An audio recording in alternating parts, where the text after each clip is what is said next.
You know, it's sad. I had to look back and see what we were. You can tell your mind's in all these different places. I had to look back and see what the topic was. I'm the one that writes out all these notes. Dylan can't take credit for these terrible handwriting. I've actually had people say that it's improved over the years, and sure. You think so? Oh man, it used to be like a doctor scribbling out a prescription. But I've had people still complain.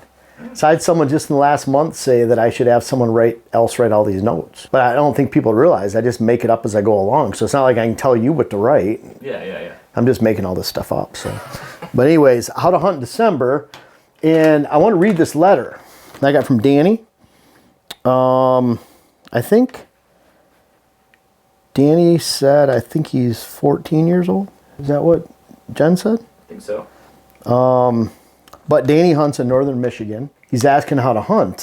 He follows everything, and he wrote handwritten letters. It's pretty cool. We don't get a lot of those. We get a lot of contacts, dozens a week. So this is kind of cool, especially from a kid. I have a big heart for kids and keeping kids in hunting. That's why we work with Kicking Bear. We've donated over $50,000 to Kicking Bear just in the last 3 years. So that's a big source of charity for us. I like helping kids more than anybody. So Danny, appreciate your letter, and it's really nice. Danny hunts on 50 acres, and 50 acres. He doesn't see a lot of deer. He's seen just a handful of deer all season long. Hardwoods. He's tried a kiddie pool for a water hole, and he's wondering how to see more deer. And when I got down here, it's pretty cool. I just killed my first buck last night. He's got like a very small food plot. And I see this in northern Michigan a lot in those places, and he's wondering what he can do. And, if the timber can be cut some way, Danny, by someone else, of course, that'd be great. Even just an occasional mature tree that you can drop and let some sunlight in and put some structure on the ground, whether that's the top, even if someone's getting out the log for firewood or harvest, that would be great. Just to add some stems per acre, more stems per better. I like the idea of your food plot. He's used annual rye, and I like layering that. So in your area, that might be early August. You put down 50 to 100 pounds per acre, more like August 10th, August 15th in your area, around Labor Day, add another 75, 100 pounds per acre. And in your case, a very small plot anyway, so you're probably buying one 50-pound bag or bushel, 56-pound bag, and that'll go for the entire food plot. And then doing that a third time. So you're really looking at a lot of thick thatch for deer to eat. I really like mock scrapes, and so if you have patterns of deer moving through lines of movement, I'd make sure you had 2 or 3 stands on those lines. Let's say you had 5 or 6 stands or opportunities for stands, whether ground blinds or whatever. And I know back then we had to beg, borrow, plead. We got tree stands for Christmas, birthdays, and that's how we did it. And I actually built some, which I wouldn't recommend. But making sure you have a mock scrape at every stand location. That'll make sure the deer's attention is on the scrape instead of you, or maybe even a camera nearby if you have them. Also, that water hole is a great idea. I don't know if your house is there, if you can happen to run some electricity to it and keep it warm, that'd be great. You'd mentioned they freeze. And it's crazy, the deer that we still have coming into water holes, hitting those frozen 300-gallon tanks, even standing on it, wishing there was water there. We have bobcat, raccoons, critters coming into it, still hoping there's water there. But between hopefully getting some timber down if you can, water holes are a great idea. We keep that going. Also mock scrapes at multiple stand locations if you can. And then it's going to be a waiting game. It's northern Michigan. There's not as many deer. It's a hardwood parcel, and so you're not going to see as much, but that's okay. Don't give up. I really appreciate, it looks like you wrote the first paragraph of the letter and then started again. I just shot my first buck last night, or a buck last night, so really happy for you. Appreciate you sending the letter in. I hope some of those tips can help. Make sure you're always playing the wind on your stand locations. Never say, I can't wait to sit here, the wind's bad, I'm going to go sit there anyways. I know it takes a lot of years to develop that patience and way to balance that, and so I urge you to do that. And then just keep doing it, enjoy it. Maybe tell yourself this isn't Iowa, and you're not going to wait for a booner or 160 inch. Just enjoy shooting deer, getting that experience in, and enjoying everything, and try to soak in everything, not just the kill, not just the hunt.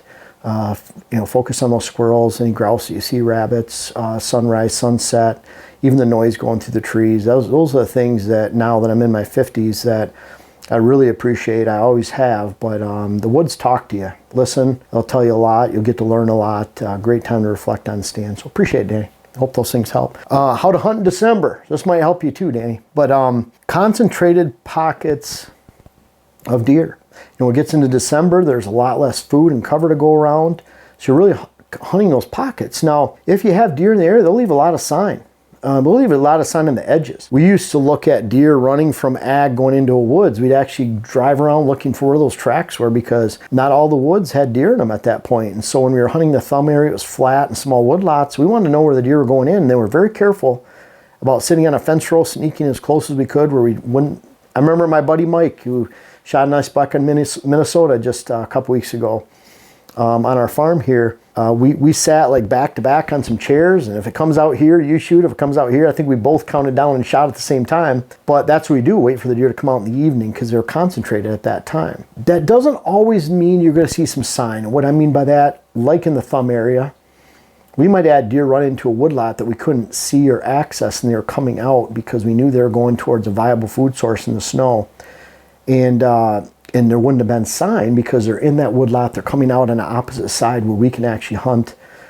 And you really need to think about who's hunting around you. Is this a spot where they run into gun season? You know the neighbors are hunting, so then you can go hunt this pocket. A lot of times, depending on the woodlots you have around you, you need hunting pressure to get deer into your area. So really be mindful of that. But most of the time, you're going to see a lot of pellets, a lot of tracks, a lot of deer sign, even fresh rubs on top of the snow. And you want to jump on it right then because that means they're there as long as you didn't spook them out. Because if you spooked them out, go look for somewhere else where they ran to. But if you can just get to the edge, see a little bit of sign, a lot of times you can back out, hunt. And I'm really hunting concentrated pockets of deer with typically, there's going to be a good food source and good cover that's unpressured by hunters. Food, that's the number one driver that time of year, especially when it's cold and deer are losing energy. They need food to survive and keep their energy levels high and stay warm. And when you add in the stress of the gun seasons and bulk of rut and a lot of people in the woods, then they're going to consume a lot of calories, and they're looking for carbs to burn energy, create energy. So very critical that you find those areas where there's good food and adjacent decent cover. It doesn't have to be the best cover, but if you have a good food source and you have cover that's unpressured by hunters, and this could be just 20 acres, you're gonna find a lot of deer because there's not much of that to go around anywhere, I would say. And I was talking about being in the 5% club where I want you guys on your property to be in the 5% club where you're the 5% of all acreages where mature bucks gravitate to, because not every property do bucks gravitate to or bucks move through during the daylight.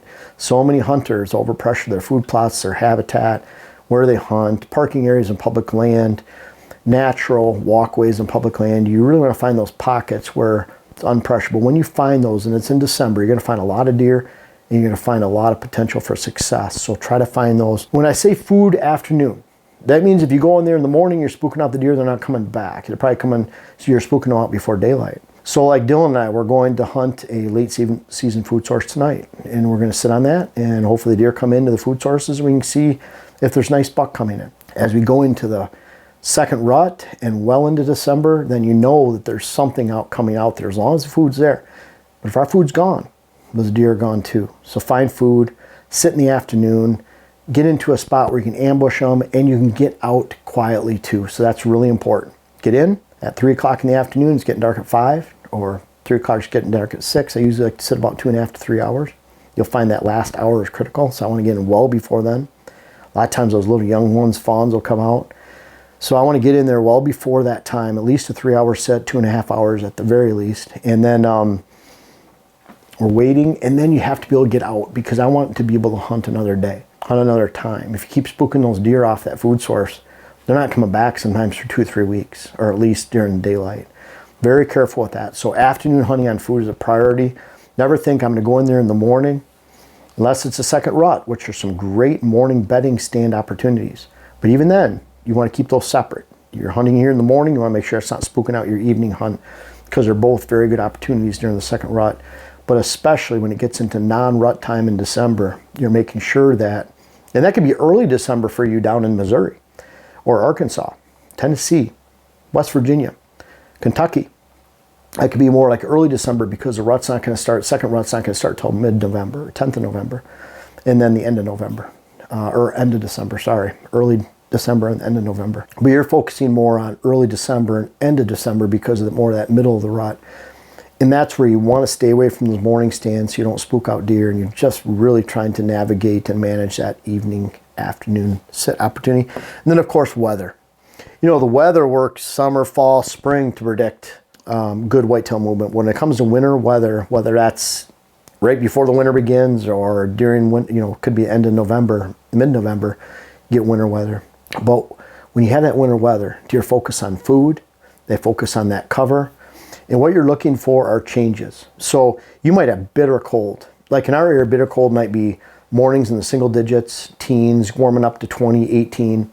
You might find that deer move more during the middle of the day, but they're going to move. You might find if you have high winds and bitter cold, they're laying low for a day.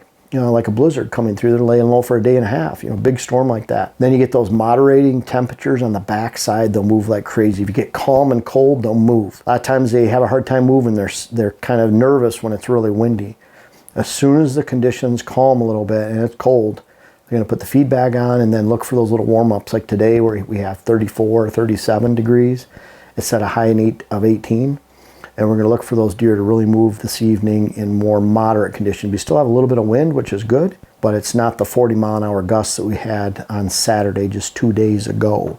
So we're looking at those hunting weather features that we try to bring up during the year, and I have been doing for 15 years on social media to help you understand why deer move during those times, especially in these small parcels. Big woods, it's hard to say, well, the deer move more, move less. What they usually do is move earlier in the night. They move earlier during the afternoon, so they actually come before you during daylight hours. They might only move the same amount overall. There's studies out there that show a deer don't move that much more when the weather changes, but they do move more during daylight. And that's really critical for you, especially as the parcels become fragmented. And you have high hunting pressure where deer just literally don't move all day because if they move 100 yards, they're exposed to hunters, or 200 yards, or 300 yards. So they experience more fragmented movement. All those studies are done on big properties. They're not relevant to you 99% of the time, depending on where you're hunting. Even public land that's fragmented by private here and there, roads and people coming in, it's more like private land. So the weather can predict the movement, and especially in the winter, it's even more severe and more extreme. Blizzards coming through, warm-ups, daytime movements, it can all be predicted by the weather. Always remember, hunt-wise, 25% off, code in the description. We're planting a lot of switchgrass right now, frost seeding when there's no snow on the ground. So you might want to take advantage of that. We have a north and south blend. We're shipping that daily. And appreciate you watching. December really boils down to the basics. You have that second rut.